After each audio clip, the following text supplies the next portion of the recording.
안녕하세요. 직장 여5 다락방 최원희 순장님 순원 주숙경입니다. 반갑습니다. 네.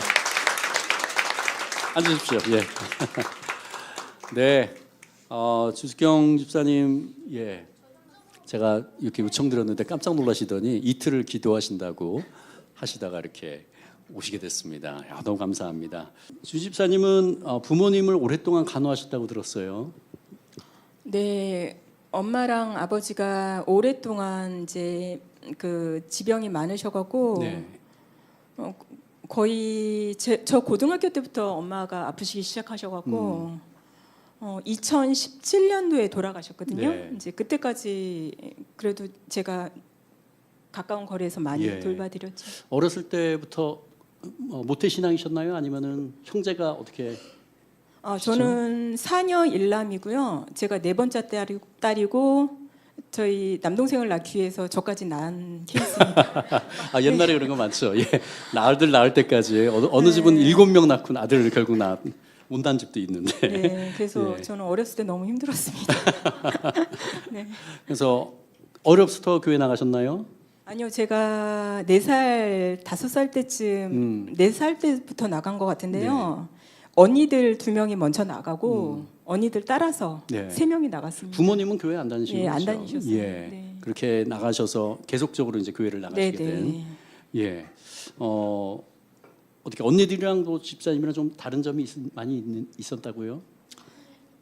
저희 언니들은 좀 굉장히 이성적이고 차분하고 또 하나에 집중하면 몰입하는 그런 성격이고 그러면서 또 신앙이 되게 성숙한 사람들이라서 네.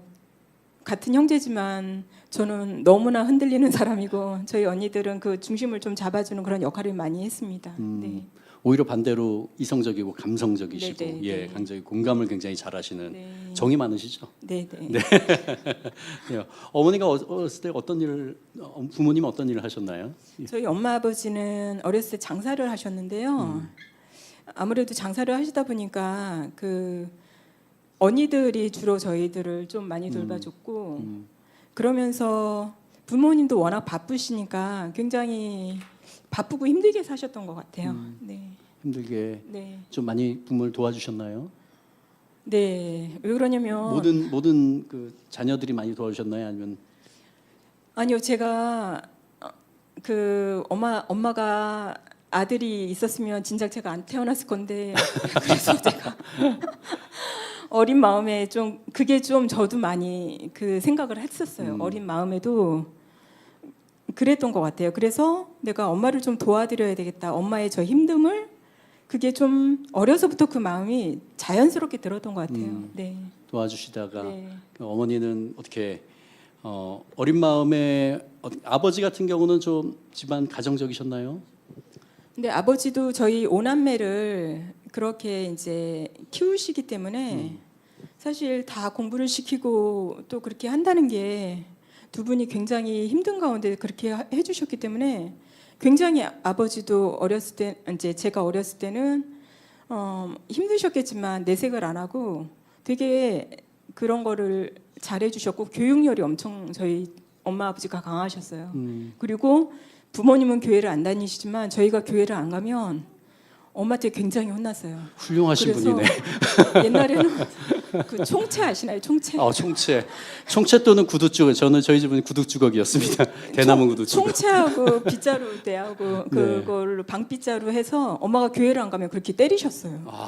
이상해요. 저희 아니, 교회를 엄마는 안 다니시는 분이 안 다니시면서. 계신데. 그래서 엄마도 교회 가자라면 너네나 다녀라 맨날 그러셨어요. 네.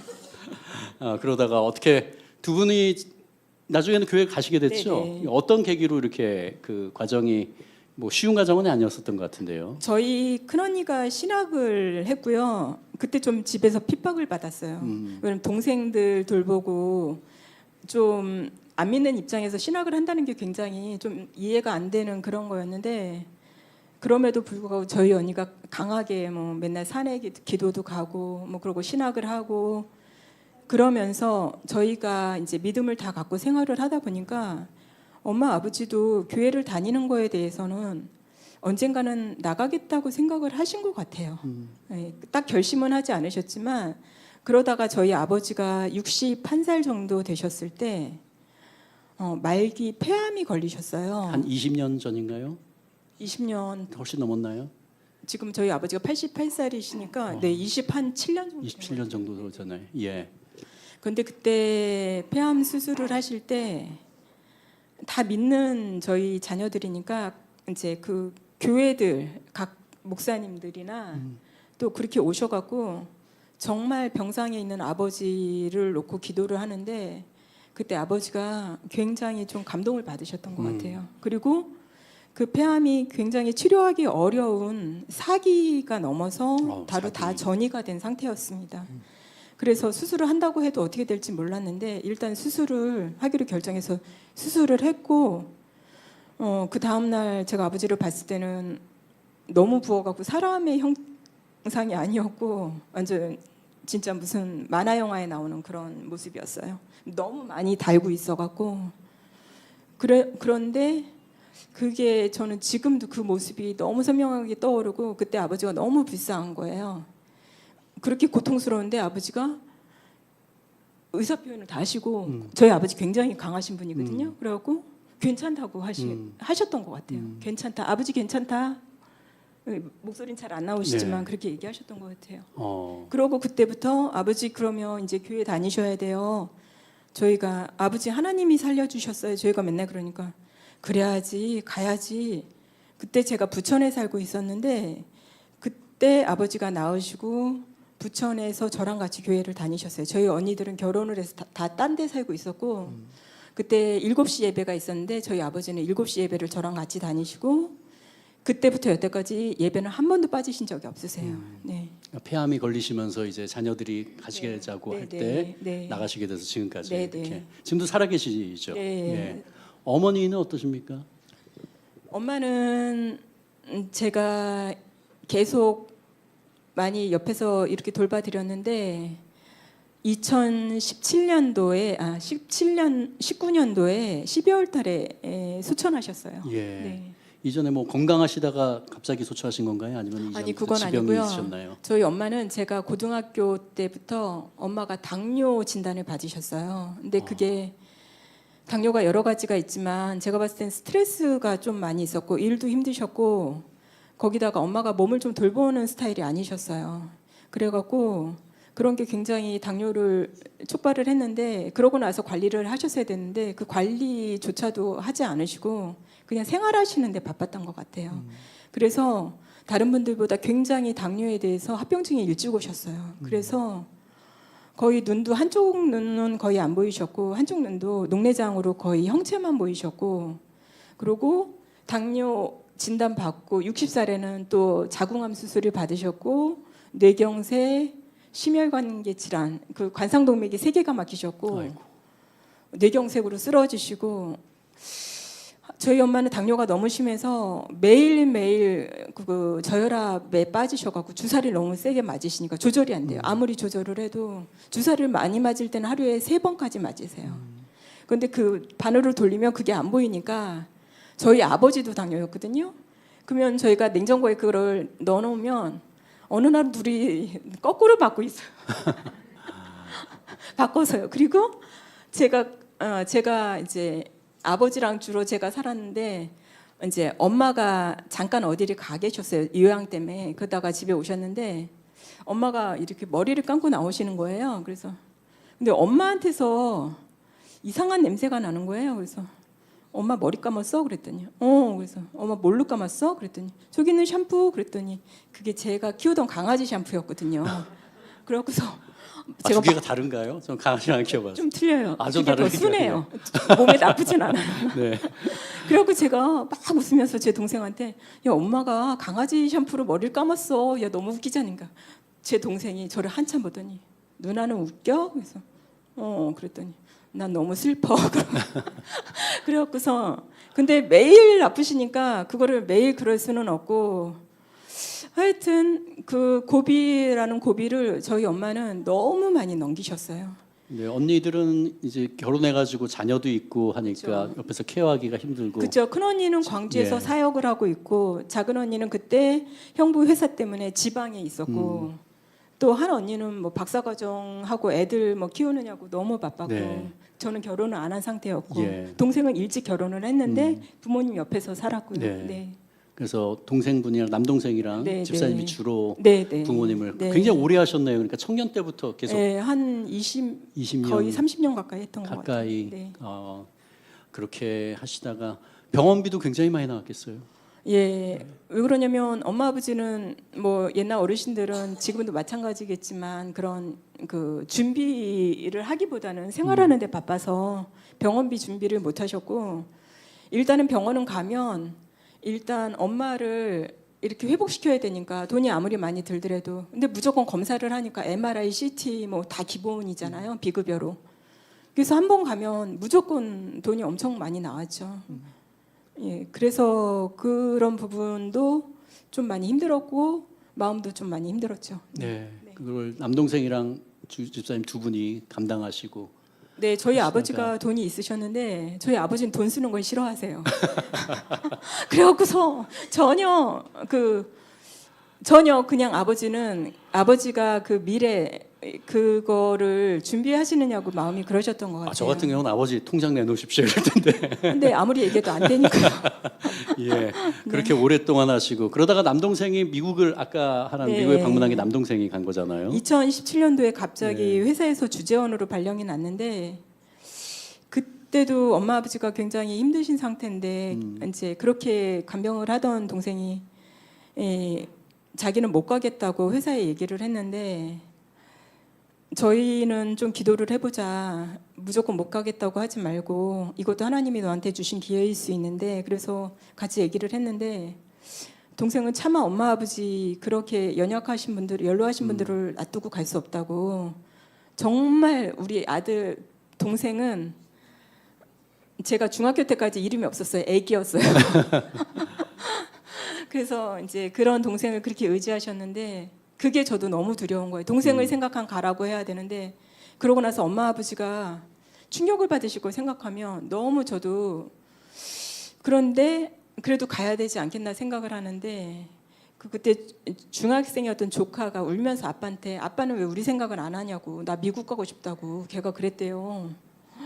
그러니까 또 부모된 입장에서 또 생각을 다시 해보게 네. 되고 그래서 결국 동생이 진짜 떨어지지 않는 그 발걸음을 하고 새벽 2시에 공항에 가는데 새벽 2시에 엄마 아버지 이렇게 앉아서 절하고서 그 네 식구가 절을 하는데 그때 정말 좀 마음이 되게 좀 그랬어요. 네. 그렇게 해서 주재원으로 가고 네. 이제는 부모님을 집사님 혼자 물론 다른 분도 계시지만은 네. 또 멀리 계시고 하시니까 하셨어야 됐네요. 네, 그러면서 그때 엄마 아버지가 평택에 계셨는데 저희 큰언니가 광주에 있는데 그때 엄마 아버지만 거기 계실 수가 없으니까 제가 아무리 왔다 갔다 해도 그래서 엄마 아버지가 광주로 갑자기 이사를 하시게 돼서 큰언니가 그때는 내가 좀 옆에서 많이 하겠다 그렇게 해갖고 큰언니네 집 옆에 아파트를 해갖고 그쪽으로 이사를 가셔서 네. 제가 그때부터는 광주로 또 한 달에 한 번씩 아니면 또 수시로 갔었습니다. 네. 근데 두 번째 미국을 방문할 때 그때 어머니가 무슨 수술인가 시술을 하셔야 됐었죠? 근데 아니요, 첫 번째 때요. 첫 번째 때. 때 저희 동생이 2017년도에 가고 2년이 지났는데 동생이 가서도 걔가 정말 애달는 게 제가 느껴지는 거예요. 그 말로 다 할 수 없는 그 안타까움. 그런데 동생은 또 제가 되게 걱정이 됐나 봐요. 그렇게 가니까 그러면서 굉장히 동생이 너무 힘들어해서 저는 동생이 힘들어하는 게 더 힘들었는데 2년 지나니까 동생이 누나 이제 조금 정리가 됐는데 누나 좀 미국 와서 쉬다 가면 어떻겠냐고 너무 누나 힘들었는데 네. 그래갖고 저희 남편 그때 제가 결혼한 지 1년 정도 됐을 때거든요. 1년 반 정도. 그래갖고 제가 동생이 나 올해 갔다 올게 그랬더니 잘 갔다 와. 그래서 제가 한 달에 갔다 왔거든요. 네. 예. 그래서 이제 3주는 동생 집에서 있으면서 주변을 다니고 마지막에 원래는 이제 여행을 다 계획을 했었어요. 이번에 갔던 거를 그때 동생이 저한테 다 해주려고 다 예약을 하고 했는데 그 전에 동생이 휴가를 나왔어요. 제가 미국 들어가기 전에 휴가를 나와서 동생하고 같이 가기로 했는데 동생이 휴가 나오기 하루 전날 엄마가 정말 2년 만에 그 손꼽아 기다리던 동생이 오기 이틀 전에 쓰러지셨어요. 그래서 그 전남대병원 중환자실로 들어가셨는데 그래서 제가 또 전남대병원에 들어가서 같이 있었는데 그때 관상동맥이 3개가 있는데 2개가 막힌 상태여서 정말 위독한 상태인데 그동안도 스텐트 시술을 안 했던 이유가 엄마가 혈관 질환이 너무 많아서 이걸 하다가 오히려 잘못될 확률이 너무 많은 거예요. 그러고 그럼 너무 고통스러우니까 그러면 그거를 하지 말고 우리가 좀 버티자. 그 의견도 선생님들마다 다 달랐어요. 그래서 저희도 그렇게 했는데 마지막에 엄마가 나 그 시술 받고 싶다고 저한테 그랬어요. 네. 그래서 엄마 그게 좀 힘들 수도 있어 그랬더니 뭐 그래도 낫겠지 뭐 엄마는 낫고 싶으시니까. 네. 그래서 그렇게 이제 계획을 하고 있는 찰나에 엄마가 쓰러지시고 동생이 와서 동생이 집에도 못 가고 일주일을 병원에 있었어요. 걔가 이제 집에서 편하게 못 있겠다고 엄마 옆에 있겠다고 진짜 시차도 적응도 안 되다가 그 좁은 침대에서 일주일 엄마를 극진하게 보살펴 드리고 그 시술하기 전날 제가 이제 대표로다가 오라 그래서 사인하잖아요. 근데 그날 시술 받는 분이 100분이라고 그러셨어요. 그래서 근데 100분 중에 한 명은 돌아가실 수 있다고 그러더라고요. 그 시술이 위험하니까. 그래서 제가 사인을 하고 일단 왔는데 그 다음 날 이 시술이 계속 딜레이가 된 거예요. 저희 엄마 차례가 안 와서 제 동생하고 저는 그 다다음 날 정도에 미국을 가야 되는데 그러고서 엄마 시술 들어가시는 것까지 보고 저희가 광주에서 여기 용인으로다가 왔는데 용인에 올 때가 밤 한 8시쯤 됐는데 저희가 거기서 한 4시쯤 나왔던 것 같아요. 그런데 전화가 휴대폰으로 오는 거예요. 운전하고 있는데. 근데 되게 불안한 마음이 막 있더라고요. 그러고서 왜 이러지 했는데 시술을 받았는데 시술을 포기했대요. 의사 선생님이. 중단했대요. 그래서 중단하면 어떤 거지 막 그랬는데 근데 문제는 그 스텐트를 할 때 보통은 이쪽 손목을 통해서 스텐트 관을 삽입해서 심장 쪽으로 연결하잖아요. 그리고 여기 손목 그리고 여기 손목 그렇게 양쪽을 한 군데로 원래 하는데 엄마가 여기를 뚫었는데 이 혈관이 다 딱딱해지고 워낙 오래 질병이 있으시니까 이게 다 굳어 있으니까 얘를 뚫지를 못한 거예요. 그러면서 이걸 하도 쑤셔갖고 여기가 지혈이 안 되는데 이쪽을 또 한 거예요. 무리하게 그 병원에서. 그러면 이쪽을 하다가 부분 맞히니까 너무 고통스럽잖아요. 그러면은 그만했어야 되는데 또 이 사타구니 쪽을 한 거예요. 그런데 여기서도 또 안 뚫린 거. 모든 혈관이 다 안 뚫리고 여기도 했는데 안 해갖고 결국은 거기서 피가 철철 흘리는 상태에서 의사들이 제가 봤을 때 좀 그런 문제가 있었던 것 같은데 그런 상태에서 그 스탑하고서 그냥 올려보내는 거예요. 근데 그 응급실에서 그 피 흘리는 상태에서 1시간을 방치를 하고 있었대요. 아이고.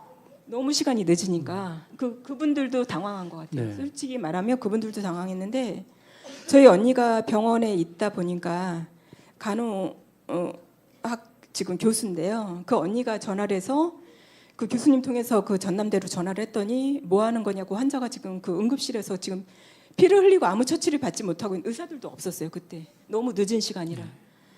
그래갖고서 그 선생님이 전화를 해줘서 그렇게 하니까 거기서 처치를 해줘갖고 모든 사람이 달라붙어서 그 지혈을 하는데 모든 붕대를 감고 여기는 돌 같은 걸 얹어놨대요. 저희는 이제 용인에 오는 중이니까 저는 그때 심장이 막 쪼그라들어갖고 집에를 왔는데 앉아있지를 못하겠는 거예요.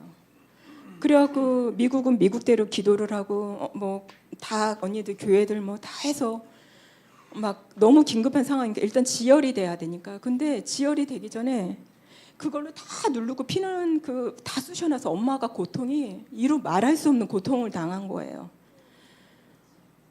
그래갖고 그런 상태에서 한 이틀이 됐는데 하루 동안을 저희 언니 옆에 사는 언니가 그때는 저희가 없으니까 가서 했는데 그 언니가 너무 고생한 게 그 엄마의 최고의 고통스러운 거를 하루 종일 그렇게 하고 그 다음날 오후쯤 돼서 그 지혈이 돼갖고 일단은 시술은 못하고 그냥 있었는데 그 다음에 저희가 미국을 가야 되는 네. 상황이라 엄마한테 전화를 했더니 갔다 오라고. 엄마는 수경아 갔다 와, 엄마 괜찮아, 세훈이랑 갔다 와, 자꾸 그 얘기를 하시더라고요.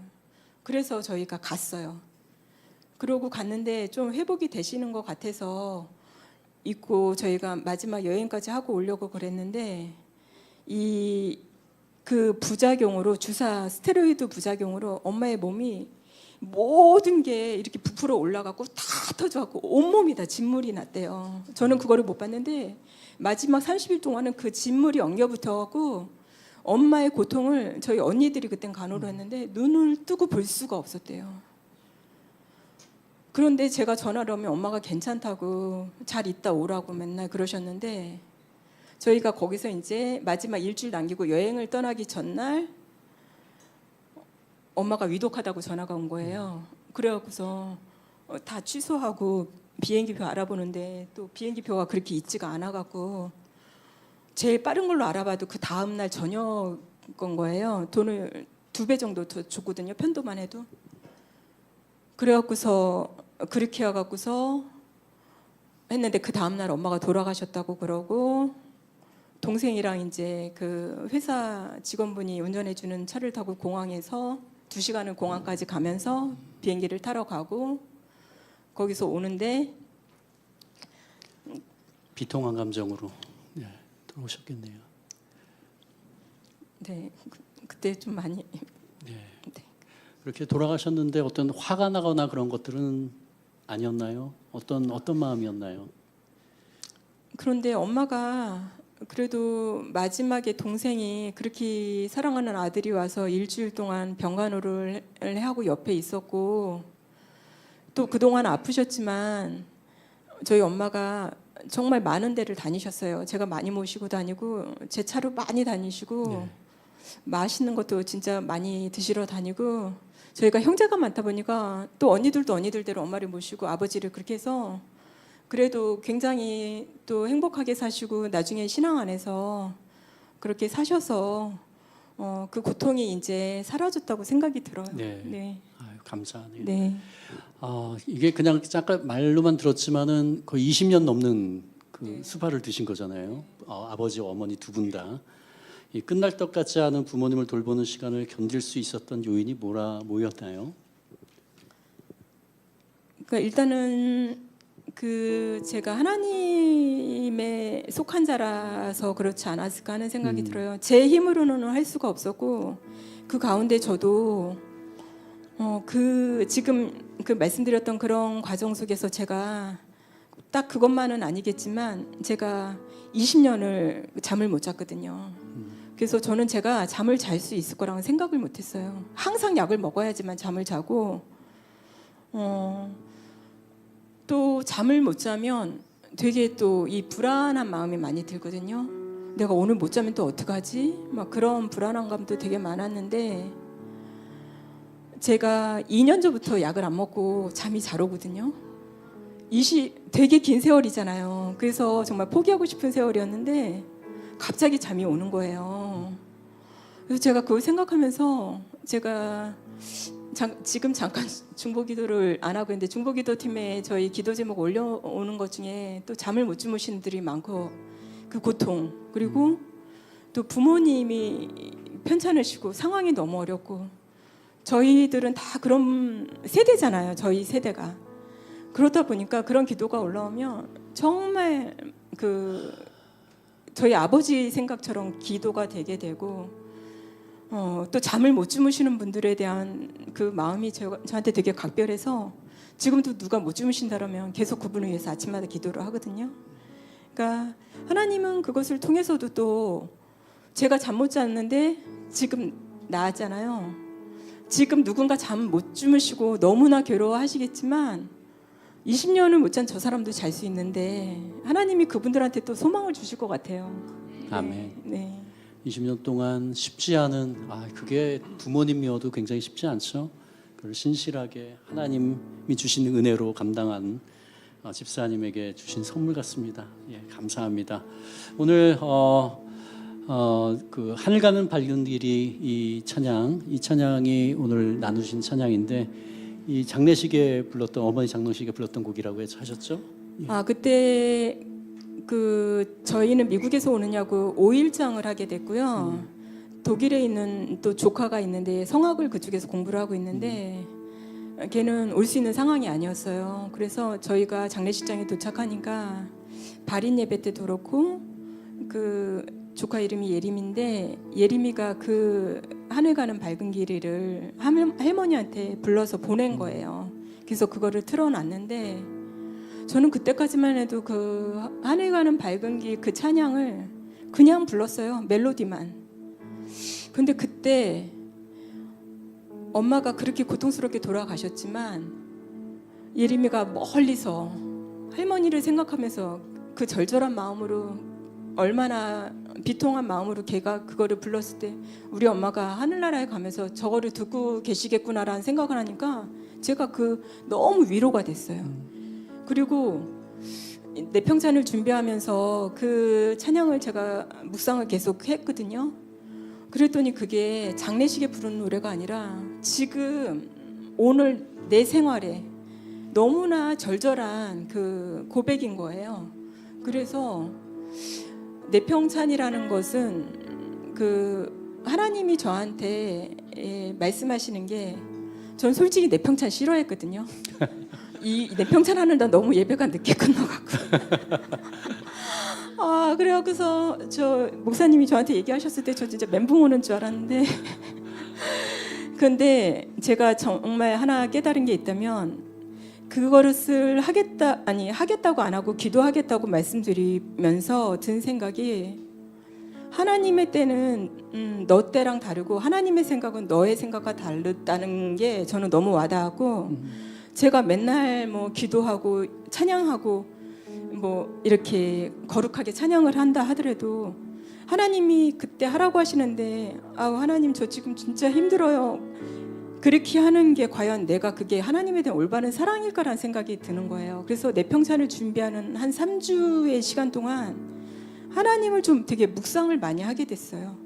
그래서 내평찬이 다른 분들에게 이렇게 드리는 그런 영향보다는 하나님은 그곳에 세우시는 사람에게 또 일하시기를 원하시고 그분을 아멘. 통해서 그분이 하나님을 찬양하기를 우리가 하나님 찬양한다고 나와서 이렇게 할 기회가 없잖아요. 근데 입으로는 맨날 찬양한다고 하나님 사랑해요 막 그렇게 얘기하는데 저는 목사님한테 못한다 그랬거든요. 목사님 저 진짜 저는 스토리가 없다고 계속 그랬거든요. 근데 이틀 동안 생각할 때 이건 스토리의 문제가 아니라 하나님은 내 입술로 하나님을 고백하기를 원하셨구나 그 느낌이 들어서 그래서 하겠다고 했습니다. 아멘. 많이 귀담아 들으십시오. 네. 그래서 오늘 그 장례식에 부른 또 조카가 부른 그 곡으로 오늘 나눠주겠습니다. 아까 말씀하신 것처럼 우리 모두의 고백입니다. 우리 같이 이 찬양으로 하나님께 영광을 드리겠습니다.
같이 2절 찬양했습니다. 내가 염려하는 일이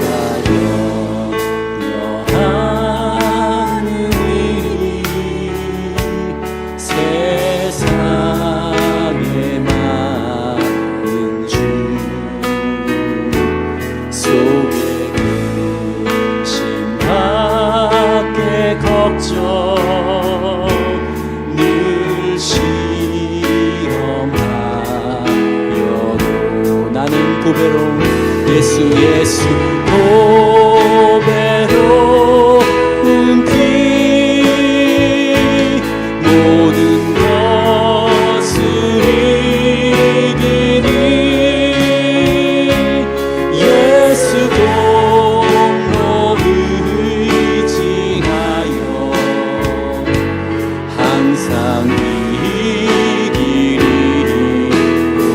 내가 천성 바라보고 내가 천성 바라보고 가까이 왔으니 아버지의 영광 집에 나 쉬고 싶도다. 나는 부족하여도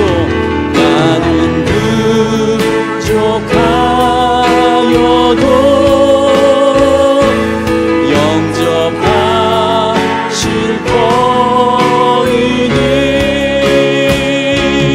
영광 나라 계신 임금 우리 구주 예수야. 영광 나라 계신 임금 영광 나라 계신 임금 우리 구주 예수라. 아멘 아멘. 우리 귀한 소리와 찬양 나누신 우리 집사님께 큰 격려의 박수 올려드리겠습니다. 감사합니다. 전사님 나오셔서 말씀 전해주시겠습니다.